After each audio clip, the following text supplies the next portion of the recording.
कहानी की शुरुआत होती है आदित्य के साथ। आदित्य एक बहुत बड़े बिजनेसमैन के बेटे हैं, लेकिन फिलहाल आदित्य की जिंदगी में कुछ भी ठीक नहीं चल रहा है, क्योंकि एक तरफ आदित्य की बिजनेस लॉस में चल रही है, तो दूसरी तरफ उसकी गर्लफ्रेंड ने उसे ब्रेकअप कर लिया है और वो किसी और से शादी करने वाली है। और इन्हीं सारी बातों से आदित्य डिप्रेस्ड है और आदित्य अपने कंपनी के एक इम्पोर्टेंट मीटिंग से निकल जाता है। उसे कुछ समझ में नहीं आता कि वो क्या करेगा और वो अपने ऑफिस से निकलकर अपने एक्स गर्लफ्रेंड के शादी में चला जाता है और फिर वहाँ से निकलकर वो बिना किसी वजह के सिर्फ चलता ही जाता है। उसके बाद वो एक स्टेशन में जाता है और ऐसे ही अनजान एक ट्रेन में चढ़ जाता है और थोड़ी ही देर में उसी ट्रेन में गीत नाम की एक लड़की भी चढ़ती है। और गीत एक एक्सट्रोवर्ट लड़की है और वो बहुत ज्यादा बातें करती है। फिलहाल वो अपनी पढ़ाई खत्म करके अपने शहर भटिंडा वापस जा रही थी और फिर गीत देखती है कि आदित्य उसके सीट पर बैठा हुआ है और गीत उसे वहाँ से हटने के लिए कहती है और वहीं से उन लोगों की बातें शुरू होती है। गीत की इतनी बात करने की आदत से आदित्य बहुत इरिटेट हो जाता है। उसके बाद ट्रेन में टिकट चेकर आते हैं और आदित्य के पास टिकट ही नहीं था। फिर गीत आदित्य की हेल्प करने के लिए टिकट चेकर को कन्विंस कराती है कि वो वहीं पर उसके लिए एक टिकट बनवा दे। उसके बाद जब रात को गीत की नींद टूटती है तो वो देखता है कि आदित्य ट्रेन से नीचे उतरा है और ट्रेन चलना शुरू कर देता है। गीत को लगता है कि आदित्य अपना ट्रेन मिस कर देगा, इसीलिए वो उसे पुकारती है, लेकिन आदित्य कोई आवाज नहीं देता। ये देखकर गीत खुद भी ट्रेन से उतर जाती है और उसे बुलाने के लिए जाती है, लेकिन इसी दौरान ट्रेन स्टेशन से बाहर निकल जाता है और गीत को पता चलता है कि आदित्य जानबूझकर ही ट्रेन से उतरा था।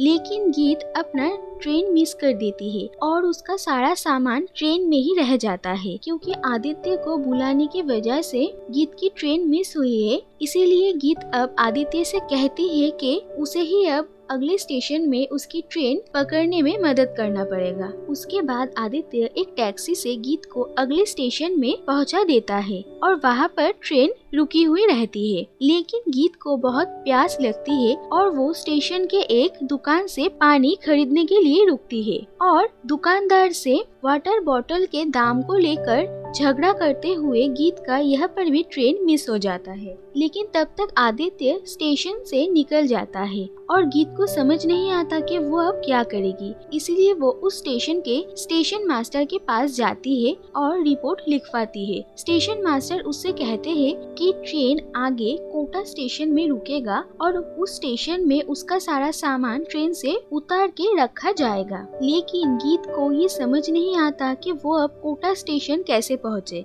उसके बाद वही दुकानदार और कुछ दूसरे लोग मिलकर गीत को परेशान करते हैं, इसीलिए गीत स्टेशन से बाहर निकल जाती है। लेकिन स्टेशन से बाहर निकलने के बाद एक आदमी गीत को प्रोस्टिट्यूट समझकर गलती कर लेता है, लेकिन गीत के मना करने के बाद भी वो आदमी उसे परेशान करने लगता है। उसके बाद गीत दूर आदित्य को जाते हुए देखती है और वो दौड़ के उसके पास जाती है। आदित्य गीत को देखकर हैरान हो जाता है कि उसने फिर से अपनी ट्रेन मिस कर दिया है और गीत आदित्य से कहती है कि उसके इस हालत की जिम्मेदार कहीं न कहीं वो है और अब आदित्य को ही उसे भटिंडा पहुंचाना पड़ेगा और आदित्य उसकी मदद करने के लिए तैयार हो जाता है।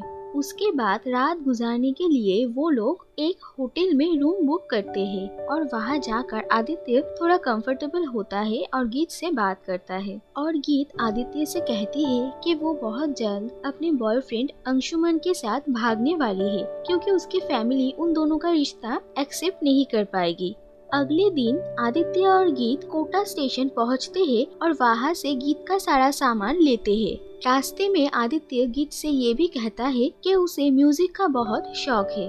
उसके बाद आदित्य गीत को भटिंडा छोड़ने जाता है और जाते जाते रास्ते में वो दोनों अच्छे दोस्त बन जाते हैं और वो दोनों बहुत मस्ती करते हैं। उसके बाद आदित्य गीत को अपने बारे में सब कुछ बताता है और जब गीत आदित्य का पूरा नाम सुनती है तो वो उसे पहचान जाती है। और गीत ने न्यूज में ये भी देखा था कि आदित्य की माँ का एक्स्ट्रा मैरिटल अफेयर चल रहा है और गीत आदित्य को थोड़ा दिलासा देने की कोशिश करती है। उसके बाद आदित्य और गीत फाइनली भटिंडा गीत के घर पहुँचते हैं और गीत अपने घर वालों से कहते हैं कि कैसे आदित्य ने घर पहुंचने में उसकी मदद किया है। और फिर आदित्य और गीत की दादाजी से मिलने जाते हैं और गीत के दादाजी को उन दोनों को एक साथ देखकर शक होता है कि उन दोनों के बीच कुछ चल रहा है, लेकिन वो दोनों ही इस बात को इनकार करते हैं। उसके बाद गीत की फैमिली आदित्य को हफ्ते भर के लिए उनके साथ रुकने के लिए कहते हैं और वो लोग आदित्य की बहुत खातिरदारी करते हैं। उसके बाद गीत आदित्य से कहती है कि उसे पता चला है कि उसकी फैमिली उसकी शादी उसके बचपन के दोस्त मंजीत के साथ तय कर दिया है, लेकिन गीत को ये शादी नहीं करनी थी। इसीलिए जब मंजीत उससे मिलने आता है तो गीत उसके सामने ये प्रिटेंड करती है कि उसका और आदित्य का अफेयर चल रहा है और उसी रात को गीत घर से भागने का प्लान बनाती है, लेकिन भागने से पहले वो आदित्य से मिलने आती है और उसे कुछ दिन यहाँ रहकर फिर मुंबई वापस चले जाने के लिए कहती है। लेकिन आदित्य गीत को समझाने की कोशिश करता है कि घर से भागना उसके लिए ठीक नहीं होगा और अगर वो भाग जाएगी तो उसके घर वाले आदित्य पर ही शक करेंगे। और ये सुनकर गीत आदित्य को भी अपने साथ चलने के लिए कहती है और आदित्य यहाँ अकेले रुकने की जगह गीत के साथ चले जाना ही ठीक समझता है। इसीलिए वो और गीत दोनों एक साथ मिलकर जब घर से निकलने वाले थे तभी गीत का कजिन रूप उन दोनों को देख लेते हैं और पूरे घर वालों को जगा देती है। लेकिन सारे घर वालों के आने से पहले ही गीत और आदित्य छत पर छुप जाते हैं और फिर जब सब लोग उन लोगों को ढूंढने के लिए इधर उधर निकल जाते हैं और रास्ता थोड़ा साफ होता है तो फिर वो दोनों वहाँ से निकल जाते हैं। भटिंडा से निकलकर वो लोग मनाली जाते हैं जहाँ पर गीत का बॉयफ्रेंड अंशुमन रहता है और वहाँ पहुंचकर गीत आदित्य को अंशुमन से मिलवाना चाहती है, लेकिन आदित्य वहीं पर गीत को गुड बाय कहकर वहाँ से चला जाता है। अगर आपको ये वीडियो पसंद आया तो इस वीडियो को लाइक कर दीजिए और इसके आगे की कहानी जानने के लिए इस वीडियो का सेकंड पार्ट जरूर देखें और ऐसे ही इंटरेस्टिंग कहानियाँ सुनने के लिए इस चैनल को सब्सक्राइब करके नोटिफिकेशन बेल को ऑन कर दीजिए ताकि इस चैनल में आए हुए हर वीडियो का नोटिफिकेशन आप तक पहुँच जाए। Thank you for watching.